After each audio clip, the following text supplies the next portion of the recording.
en fait, moi, j'ai fait un master en psychologie clinique à l'Université catholique de Louvain en Belgique, et j'ai fait un mémoire de fin d'études sur Adolf Wölffli et le motif mandala dans ses productions picturales. Donc déjà, très tôt, j'étais baigné dans la psychologie jungienne, et j'ai poursuivi mes recherches sur la psychose, la schizophrénie, dans un doctorat de la même université, intitulé Le processus créatif dans la schizophrénie à partir de Carl Gustav Jung.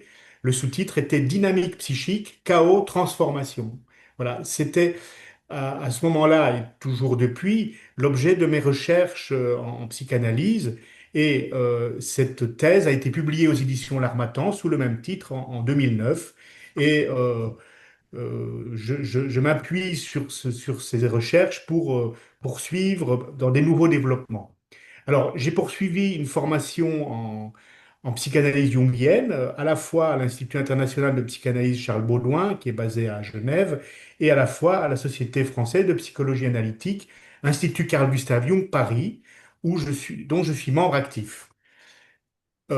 J'ai effectivement fait d'autres formations en psychothérapie pour pouvoir me situer aussi dans un courant de psychothérapie intégrative parce que les patients qui viennent ont besoin d'avoir une diversité d'approches et surtout une écoute la plus large possible.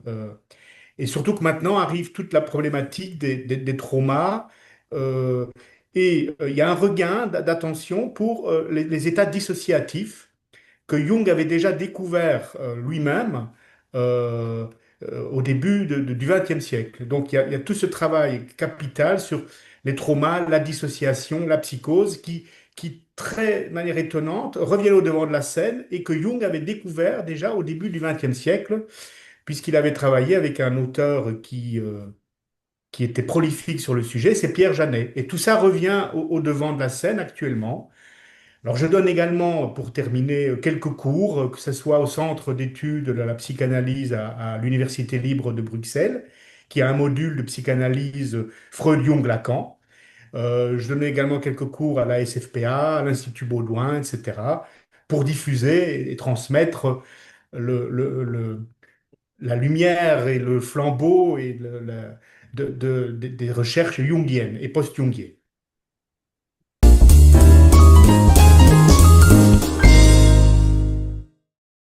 Oui, tout à fait, absolument. Enfin, Solier était un analyste donc de Paris et du coup, il était très au courant des travaux de Jacques Lacan. Donc, en tant que Jungien, il était baigné euh, et dans un vivier avec d'autres psychanalystes qui étaient principalement lacaniens et freudiens. Et donc, il a métabolisé l'œuvre de Jung et avec sa clinique, il a découvert des nouvelles avancées, on en parlera plus loin avec la mythanalyse, mais il a tenu compte des nouveaux développements qui se faisaient à son époque et dans sa région, toute l'analyse freudo-lacanienne, et notamment par la production de schémas qu'il a fait, de schémas remarquables qui synthétisent sa pensée. Il a intégré les travaux de ces trois analystes tout en étant en contrepoint aussi, parce qu'il a pu, à partir de là, développer toute la question des fils amants de la Grande-Mère, en disant qu'il y avait tout le développement du fils oedipien, mais également tout le développement du fils de la mère, qui pouvait se développer aussi de manière harmonieuse et avoir une vie créative et intéressante. Donc, il a intégré dans ses schémas, notamment avec la question de l'objet interne, de l'objet externe, de l'autre, toute la question de l'altérité. Voilà, il a la question du sacrifice ou de la castration, hein.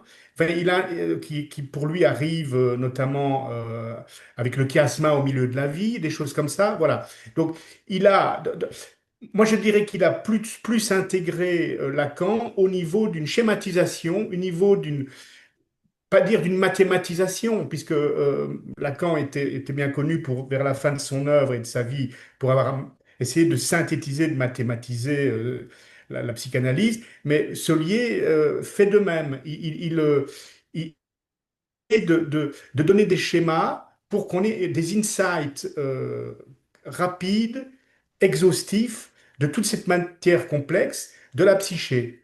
Et je pense que Lacan l'a inspiré parce que, notamment, dans son développement du double, du complémentaire, euh, etc., voilà, ça l'a inspiré grandement pour en faire une synthèse originale. Et donc, il n'a rien rejeté. Voilà, c'est ça qui est remarquable, alors qu'à l'époque, on était encore dans des oppositions d'école. Lui, il a au contraire essayé d'être dans une conjonction, dans une synthèse qui, je trouve, est assez réussie et assez remarquable.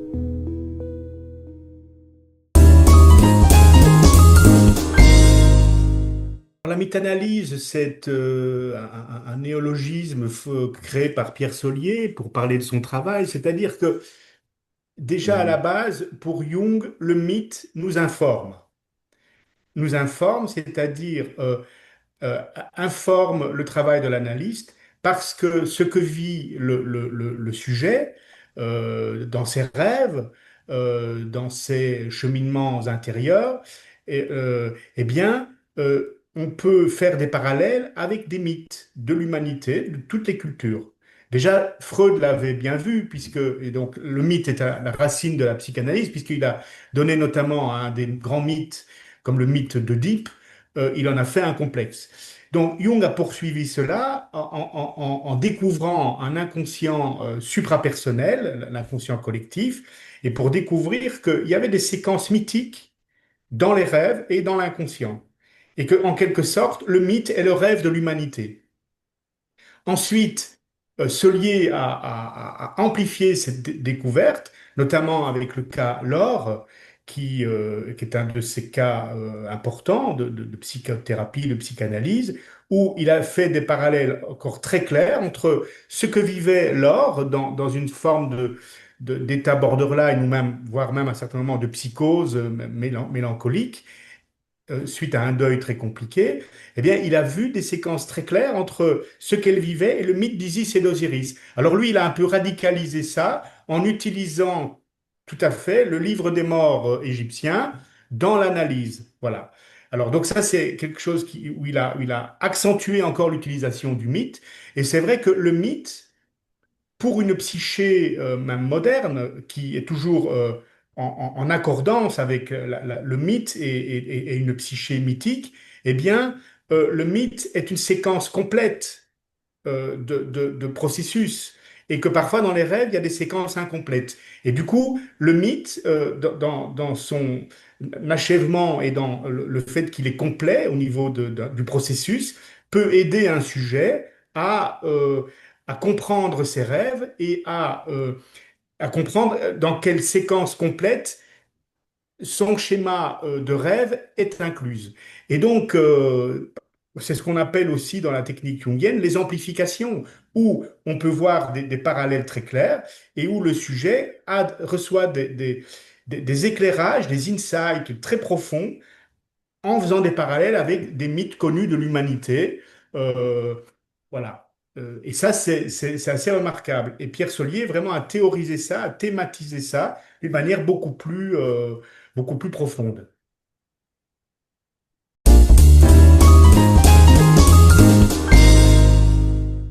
Alors donc, effectivement, Jung, Solier parle beaucoup de l'ontogenèse, de la philogenèse, et de la philopsychogenèse et de l'ontopsychogenèse.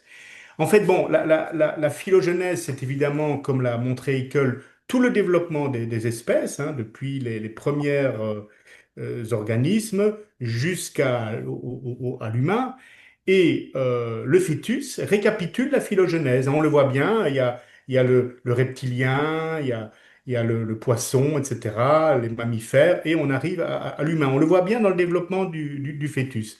Ensuite, il y a ce qu'on appelle phylopsychogenèse et ontopsychogenèse, c'est-à-dire c'est le développement au niveau de la psyché. Voilà. Et ça, Solier nous montre bien que avec l'apparition de Homo sapiens, qui découvre la réflexivité, si vous voulez, c'est-à-dire la capacité, la réflexivité, c'est un peu l'idée du miroir, c'est la capacité de se penser soi-même. Voilà, donc ça c'est une rupture avec Homo sapiens. Et ce que Soli nous dit, c'est que le petit enfant, de 0 à 3 ans, récapitule le développement de l'Homo sapiens et tous ses acquis au niveau développementaux. Donc il y a un développement accéléré qui se fait. Et à 3 ans, il peut commencer à commencer un processus d'individualisation et puis après un processus d'individuation. Donc cette idée de récapituler le développement psychique à la fois de tout le genre Homo et aussi de l'Homo sapiens jusqu'à nos jours, eh bien, ça se fait chez le petit enfant. Et du coup, le développement se fait en accéléré sous le modèle de la phylogenèse, dans le sens où de l'ontogenèse qui récapitule la phylogenèse.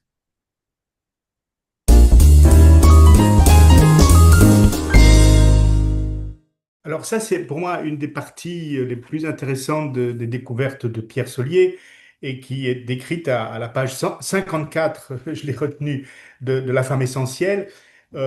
C'est-à-dire que l'objet O, c'est l'objet intrapsychique objectif, c'est-à-dire que c'est la représentation interne venant de l'inconscient collectif, mais qui est objectif. Ensuite, l'objet O', c'est la trace de l'objet physique objectif dans le sujet. Donc c'est le monde extérieur qui imprime une représentation chez le sujet, donc une représentation physique objective et intersubjective, bien évidemment. Et donc, au niveau psychique, les deux sont dans un rapport d'union entre O et O'. Donc, en nous, nous avons un objet, O', qui est la synthèse, je dirais, de la trace psychique objective venant de l'inconscient suprapersonnel et collectif, et la trace de l'impression de l'objet physique objectif et intersubjectif. Et tout cela est associé dans des représentations. Et donc le schéma de Pierre Solier et sa théorisation nous montrent que, il faut bien faire la différence entre les deux, les distinguer pour comprendre que comment se forment nos objets mentaux, en quelque sorte. Il y a une composante psychique objective qui vient de l'inconscient et une composante physique objective qui vient de la réalité extérieure. Ensuite, euh, la biréflexivité, la réflexivité, c'est-à-dire la capacité de se voir soi-même et de se penser, permet de faire la distinction. euh, et tout le développement, ça sera d'être capable de découvrir ce qui vient de ma réalité interne, l'objet O, et ce qui vient de la réalité externe, l'objet O', en quelque sorte. Ensuite, le chiasma arrive à la moitié de la vie, plus ou moins. Pierre Solier la situe entre 36 et 45 ans. Bon, c'est des chiffres tout à fait relatifs, bien évidemment. Et le chiasma, c'est quand... alors, le chiasma, c'est un retournement. C'est quand le sujet... Pour moi, il y a cette idée d'une assomption du sujet, c'est-à-dire que le sujet il y a vraiment cette émergence d'une réflexivité la plus profonde sur soi-même, où on est capable de faire la distinction entre la réalité psychique objective, la réalité physique objective. Et du coup, on est capable d'intérioriser la réalité physique objective pour tenir compte du point de vue de l'autre, en quelque sorte, c'est-à-dire c'est vraiment l'assomption de l'altérité en soi-même et en même temps d'être capable de vivre la réalité psychique qui informe la réalité physique extérieure. C'est-à-dire, Pierre Solier parle d'un développement spirituel et d'une composante imaginale, en quelque sorte, où, en fait, monde intérieur et monde extérieur sont bien distingués, où, quelque part, je suis bien conscient de mes projections, d'une part, mais d'autre part, le monde extérieur est informé par un sens qui vient de la réalité psychique objective sans confusion. Je résumerai les choses de cette façon.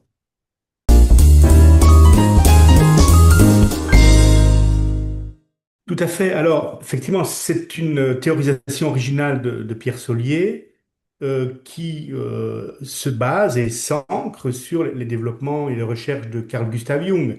Alors, Carl Gustav Jung, lui, avait déjà développé la notion d'ombre et de complémentaire, c'est-à-dire d'anima animus, c'est-à-dire la composante contrasexuelle dans l'inconscient du sujet. Donc l'anima, le féminin pour l'homme et le masculin animus pour la femme. Alors Pierre Solier, à un moment donné, il se dit, oui, mais ok, l'ombre qui est toujours quand même du même sexe que le rêveur, euh, ce n'est pas satisfaisant de dire que c'est l'ombre, et c'est-à-dire que c'est dans l'ombre que c'est une composante inférieure du sujet, moins développée, etc. Ce n'est pas satisfaisant puisqu'il découvre dans les rêves des sujets qu'il a en analyse, il découvre qu'il y a une composante du même sexe que le rêveur qui n'est pas une personnalité inférieure ou sous-développée ou moins développée, mais qui est comme un témoin, comme un ami intérieur, et il trouve plus satisfaisant de le théoriser comme double. Et ce double peut être aidant pour le sujet, peut être comme une identité en devenir, et il lui donne ce statut-là. Et le complémentaire, c'est l'autre sexe qui permet, qui est dans une relation dialectique avec le sujet. Donc le complémentaire, c'est le, le- la personnification de l'autre sexe en nous qui personnifie l'altérité. Donc il faut aussi quand même dire qu'il est complémentaire, mais il est autre en même temps. C'est-à-dire que on ne peut jamais arriver à une fusion-confusion, hein. Il y a toujours, c'est toujours la question de l'altérité. Et c'est pour ça que Pierre Solier va nous indiquer que le sujet est en lien à la fois avec cette composante autre de lui-même, mais qui est du même sexe, et cette composante autre du sexe opposé, qui est dans une altérité encore plus radicale que le double.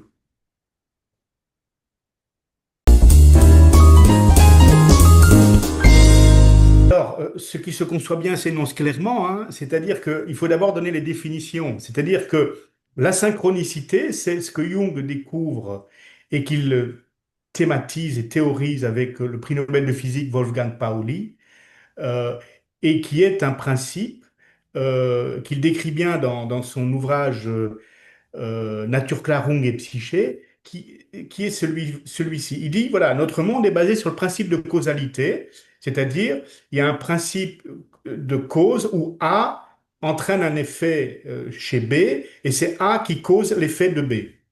Ensuite, il découvre que il y a des phénomènes qui sont reliés, A est relié à B, mais sans cause. Mais pourtant, il y a un lien. Il y a un lien de sens, un lien significatif. Donc, le principe de synchronicité, c'est une coïncidence dans le temps. Deux événements arrivent dans un temps proche et sont reliés non pas par un effet de cause, mais par un effet de sens. Ça, c'est tout à fait la synchronicité, qui est un autre principe. C'est-à-dire, il dit, en fait, dans l'univers, il y a deux principes, le principe de causalité, le principe de synchronicité. L'unus mundus, c'est une notion reprise à l'alchimie et aux philosophes médiévaux. C'est unus mundus, c'est le monde un, c'est-à-dire l'unité du monde psychique et du monde de la matière. Il en donne un schéma très intéressant aussi à un moment donné de son œuvre, où, en quelque sorte, il donne un peu, c'est comme deux pics comme ça, où un des pics, c'est la psyché, l'autre pic, c'est la matière, et en fait, il y a un socle commun. Il ne s'agit pas non plus, là non plus, on n'est pas dans une confusion psyché-matière, une sorte de psychosomatique un peu primaire. Il y a quelque chose de très complexe. C'est-à-dire qu'à un endroit mystérieux, psyché et matière seraient reliés, et ce serait un des fondements du fonctionnement du principe de synchronicité, en quelque sorte, puisque les deux seraient reliés à un endroit. Alors, il y a des personnes, des physiciens qui ont théorisé ça, hein. Il y a des personnes comme David Pitt ou David Bohm. Et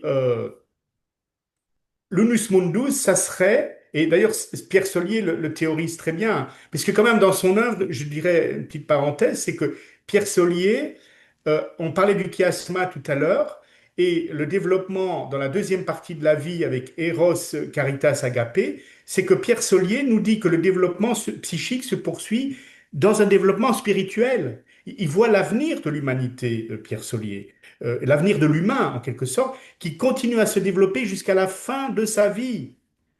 Et l'espèce humaine continue à se développer. Et il nous donne des pierres très précieuses pour comprendre cela. Donc, l'idée de l'Unus Mundus, c'est que à un endroit mystérieux, les deux mondes, matière et psyché, sont reliés et euh, créent un sens qui nous dépasse.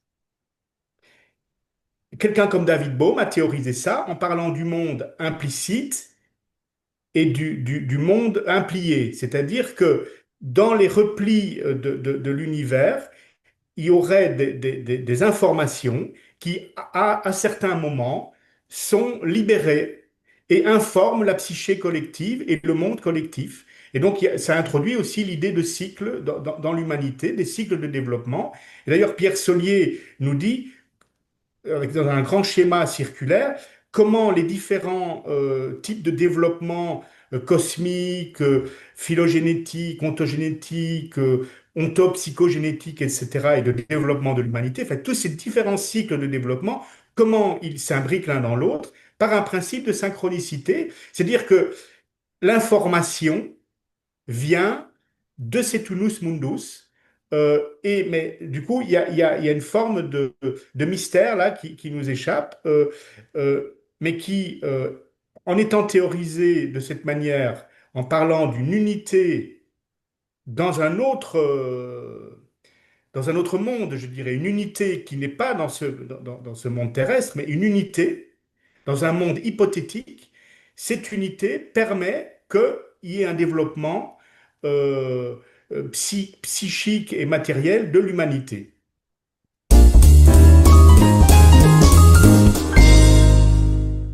Alors c'est vrai que Pierre Solier, qui avait une culture encyclopédique, nous livre dans plusieurs de ses conférences tout le développement des philosophes hein, jusqu'au XXe siècle. Et moi, ce que je retiens, donc effectivement, il évoque l'Antiquité, Platon, Aristote, puis les philosophes Hegel, Kant, Descartes, enfin je le dis dans le désordre, mais plutôt Descartes, Kant, Hegel, etc., jusqu'à Nietzsche. Et puis il y a les philosophes contemporains quand même, Heidegger, etc. C'est-à-dire que moi, ce que je retiens là-dedans, parce qu'on va pas, je suis pas philosophe de formation, ce que je retiens, c'est que à la fois, plus la philosophie avance dans l'histoire, émerge la notion du sujet, un sujet réflexif. Et ça, notamment, ça commence avec Descartes, hein, où le sujet commence à douter. Et si tout ce qui m'entourait était faux, sur quoi je fonde mon savoir? Ça, c'est Descartes. Ensuite, Kant arrive et il dit sapere aude, ose savoir, c'est-à-dire le sujet doit s'extraire de tous ses conditionnements. Ensuite, Hegel, lui, il aborde toute la question de l'esprit, hein, toutes ces choses qui nous dépassent, mais qui pourtant est en marche vers le développement de la conscience. Et ensuite arrive l'altérité. Nietzsche nous pose aussi l'altérité et les philosophes qui suivront. Donc, on a là les ingrédients essentiels pour Pierre Solier, c'est-à-dire à la fois le sujet réflexif et à la fois l'altérité. Le vrai sujet réflexif, c'est qu'il se prend lui-même comme un autre. C'est-à-dire, je peux me regarder moi-même. Et là, on a cette fameuse phrase de Rimbaud, je est un autre, qui, tout le courant romantique aussi, nous aide beaucoup à penser cela. Nous parlions de Rimbaud, je est un autre, et ça ouvre la voie à la psychanalyse, c'est-à-dire qu'il y a Freud, Jung et Lacan. Freud nous dit quoi? Parce qu'avec Freud, c'est un peu la crise du sujet, c'est un peu une des grandes révolutions. Il y a trois grandes révolutions dans la destitution de l'être humain de son piédestal. Il y a Copernic, euh, l'héliocentrisme, c'est-à-dire la Terre n'est plus le centre de l'univers. Darwin, l'humain n'est plus une création ex nihilo comme le roi suprême de la création, mais justement, il y a toute l'évolution des espèces.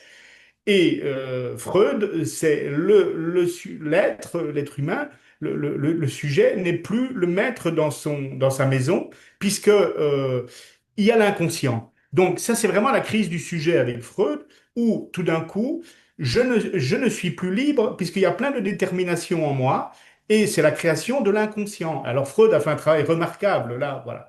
Ensuite, je parlerai de Lacan. Lacan, il a insisté beaucoup effectivement sur l'altérité et il parlait de l'objet petit a, c'est-à-dire que quelque part, c'est l'autre qui cause mon désir en quelque sorte. Et effectivement, l'accomplissement de mon désir ne se fait jamais totalement. Donc Lacan ouvre une césure dans la clôture du sujet sur lui-même où on n'est jamais fini en quelque sorte et on est toujours en quête de quelque chose. Et c'est pour ça que nous parlons. C'est toute la question du langage. Nous parlons parce que finalement, nous ne sommes jamais comblés. Et en quelque sorte, la quête est infinie. Ensuite, il y a Jung pour moi, même s'il vient historiquement avant Lacan, mais Jung est celui qui euh, euh, intègre les développements freudiens et qui nous dit, oui, ok, mais il y a un inconscient collectif avec des structures suprapersonnelles qui peuvent nous donner du sens.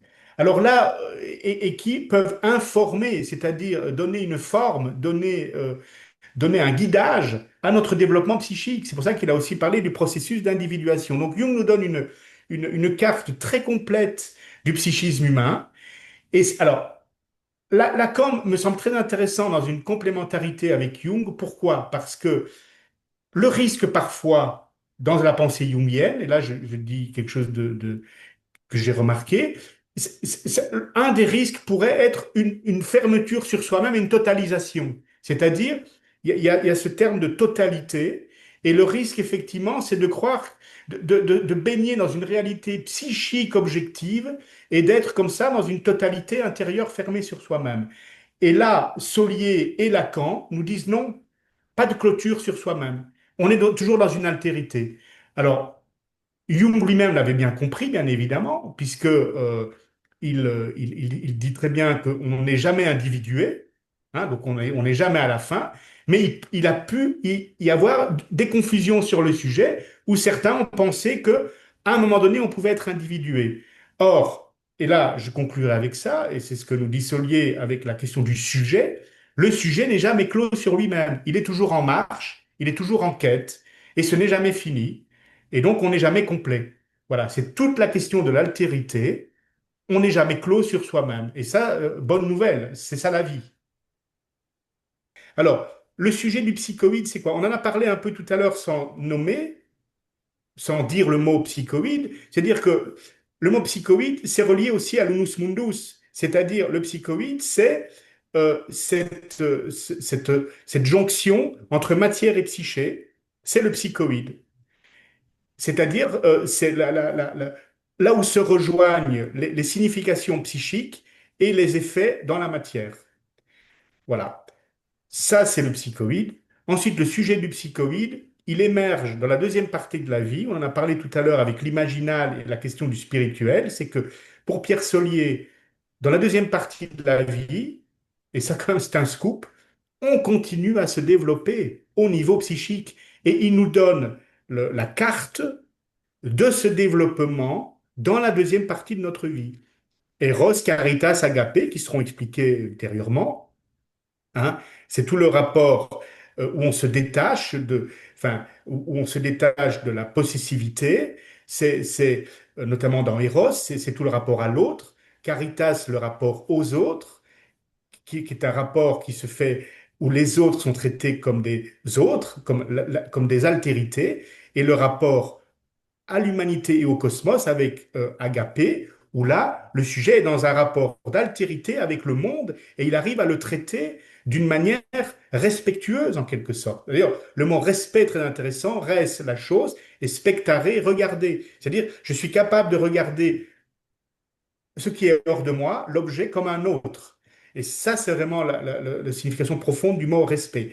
Donc, le sujet du psychoïde, c'est ce qui était dit tout à l'heure, c'est que le sujet à la fois est capable d'intégrer le monde extérieur physique en lui comme un autre, il est capable de voir le monde objectivement, dégager de ses projections et de ses contaminations psychiques internes, et à la fois il est capable de vivre le monde extérieur comme informé d'un sens psychique et c'est ça l'imaginal aussi. C'est ce que nous dit très bien Henri Corbin quand il décrit l'imaginal très précisément comme au confluent des deux mers, la mer MER, hein, qui est le monde sensible, et l'autre mer qui est le monde intelligible, c'est-à-dire spirituel. Et il y a une croisée des chemins où on est capable de vivre le monde et de se vivre soi d'une manière qui a du sens, tant interne que externe, mais sans aucune confusion possible. Et c'est ça tout le sens du chiasma dans la moitié de la vie, c'est-à-dire le retournement, la mort et la renaissance, qui fait que le sujet est capable, sans confusion, mais avec différenciation, de vivre un monde plein et informé et de poursuivre son développement.